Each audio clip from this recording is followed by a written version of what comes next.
আমরা যদি নবীদের জীবনী দেখি তাহলে আমরা দেখব প্রতিটা যুগেই যেসব নবীরা আসছে সমাজ তাদের বিরোধিতা করছে, অর্থাৎ সমাজ কখনো ভালো ছিল না। যেমন আমাদের ভাইয়েরা আমাদের কাছে এসে বলে যে ভাই সমাজ খারাপ হয়ে গেছে, পরিবার খারাপ হয়ে গেছে।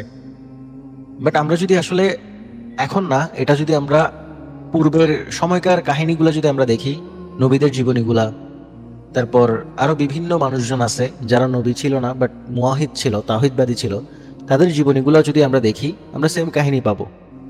সমাজ কখনো ভালোর পথে ছিল না, সমাজ সবসময় বিপরীত পথে ছিল, সমাজ হক থেকে বিমুখ ছিল।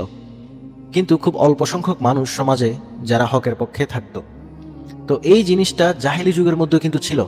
জাহেলি যুগে যে একেবারে সব মানুষ যাদের সে খারাপ ছিল এমনটা না, কয়েকজন মানুষ ছিল যারা মুওয়াহিদ ছিল, যারা তাওহীদবাদী ছিল।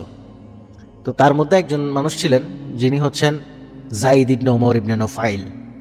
যায়েদ ইবনে ওমর ইবনে নুফাইল